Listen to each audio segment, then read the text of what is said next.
30 Maret membeli bahan dan alat safety 1.500 kredit exclude PPN, berarti CIP construction in progress 1.500, terus exclude PPN berarti PTIN persen 165, karena kredit berarti utang 1665. Lanjut tanggal 10 Agustus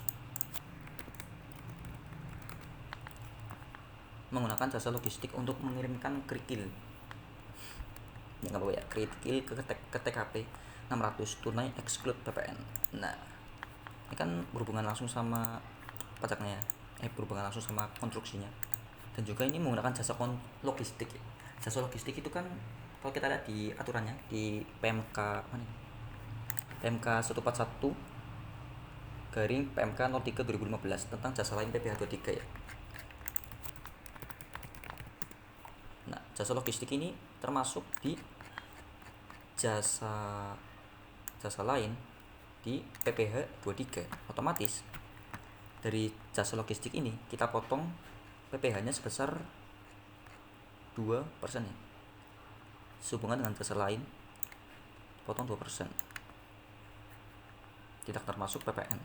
Berarti dan juga karena ini tunai ya, otomatis langsung muncul PPh-nya. Kita tulis dulu CIP-nya dulu aja 600, terus PPN-nya 66.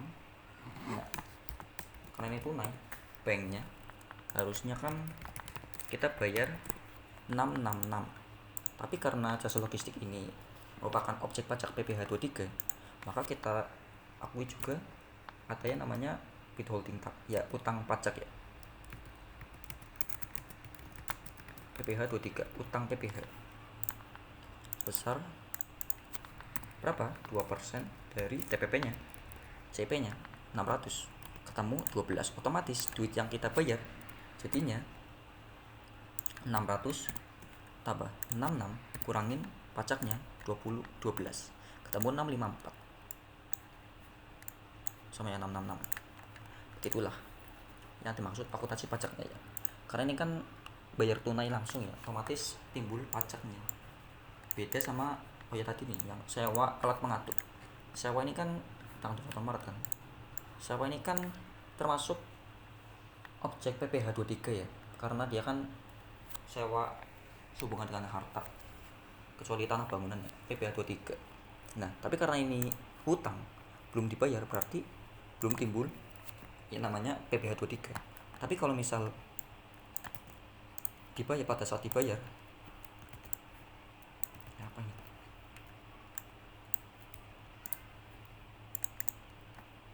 Misal tanggal 30 Mei dibayar misalnya, kan berarti bayar 1554 nih ya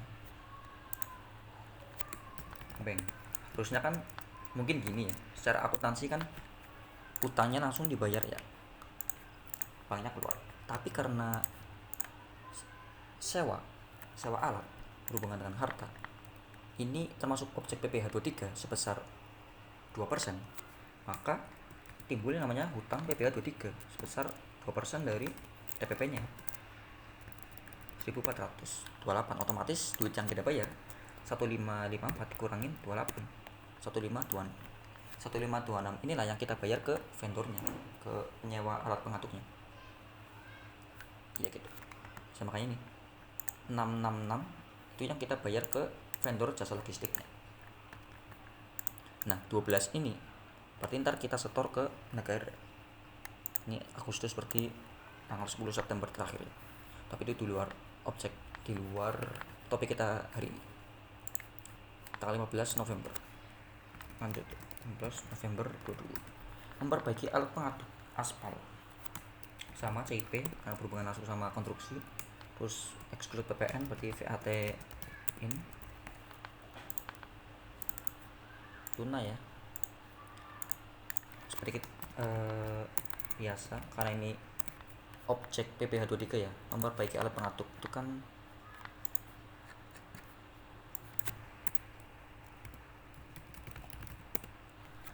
jasa sumbangan dengan software bukan. Jasa perawatan, perbaikan, pemeliharaan mesin, peralatan ya. Perbaikan termasuk perbaikan mesin nih, peralatan. Berarti dipotong PPh 23 itu persen ya. Tang pajak besar. CP nya dulu coba. 300 VAT.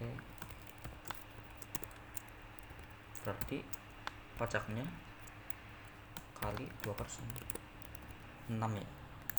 Berarti yang dibayar 327 ya. Lanjut tanggal 12 Desember.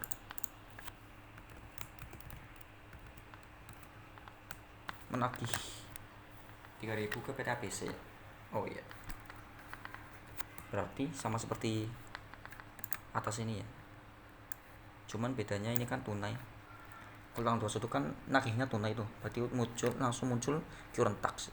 Tapi karena ini menagihnya secara kredit nggak langsung dibayar sama PT ABC-nya. Berarti muncul akun receivable piutang. Terus kreditnya billing progress sama VAT out. Billing progressnya berapa? DPP nya 3.000. Terus PPN nya 11%. Dulu kali 3.000. DPP ini ngerekam gak sih? Yang ngerekam. Terus piutangnya berarti 3.000 tambah 330. 3330 gitu. Ntar nggak muncul pajaknya ya. Nah kalau misal dibayar berarti sama kayak ini, tinggal dibalik aja. Ntar muncul bank kreditnya piutang, kita tulis aja lah. Misal tanggal 15 Desember 22 langsung bayar nih. Duit masuk, ada pajak sama piutangnya kan tadi ini 3330. Berarti karena pajaknya kan tadi kita sepakati 2,65% ya. Persen kali TPP nya ingat, TPP nya di billing progress ya 3.000. Berarti 80. Berarti duit yang kita terima 3330 kurangi 80, 3251 gitu. Lanjut, udah bisa. Tanggal 31 Desember otomatis di akhir tahun 2022 kita akui juga pendapatannya ya dari kontrak ini. Ini harusnya udah sama sih, udah 100%. Kita hitung lagi.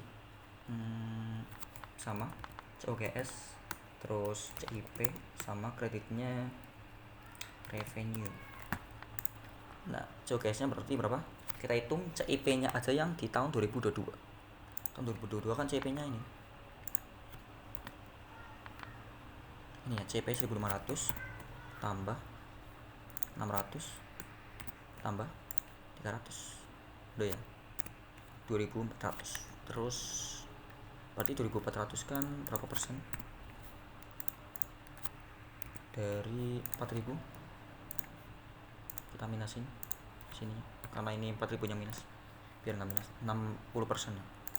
Berarti pendapatan yang bisa kita akui di tahun 2022 60% kali nilai kontraknya 5.000, 3.000. Otomatis CP nya ya 60% dari gross marginnya 1.600 gitu.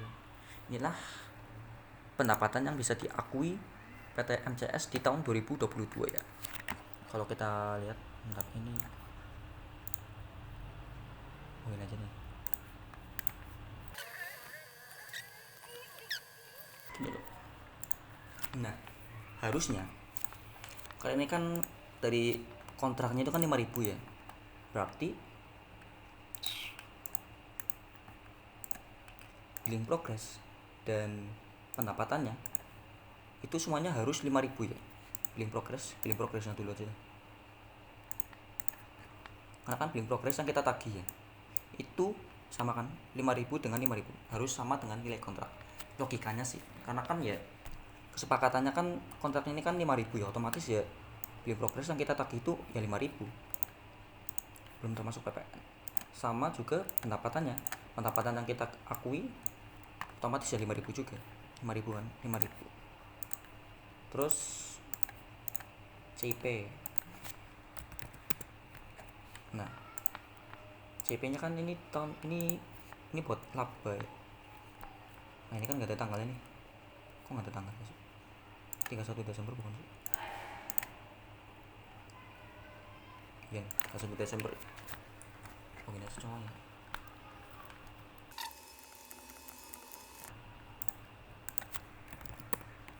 Nah, ini CIP-nya. Ini biaya yang timbul dari kontrak ini ya. Kalau kita lihat di tahun 2021 itu kan 1.400 tambah 200. Ini 31 Desember otomatis ini yang pengakuan adjust buat ini ya, pengakuan pendapatan ya. Tahun 2021 itu 1.600 ya. Terus tahun 2022 ada 1.500, 600 sama 300. Kita tandain aja nih. Yang hijau-hijau ini ya.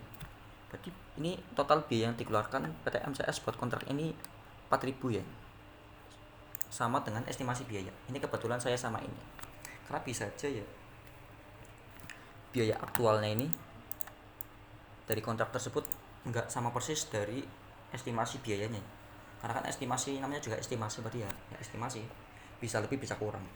Karena bisa aja pada saat terjadi transaksi ke vendor nih, ternyata PT MCS bisa dapat vendor yang ngasih harga lebih murah, otomatis ya biayanya lebih kecil, terus revenue-nya jadi lebih gede gitu coy. Ya, mungkin sekian video kali ini. Oh ya, dan sebelumnya mungkin yang saya jelasin mengenai akuntansi pajak perusahaan konstruksi ini membingungkan, tidak jelas, atau mungkin ada kesalahan, silahkan dikoreksi ya.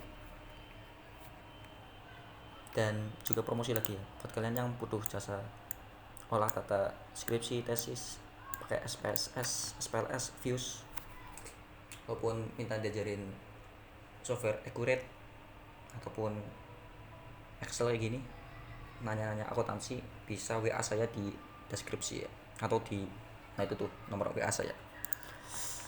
Dan ya sekian video kali ini. Ya udah segitu aja.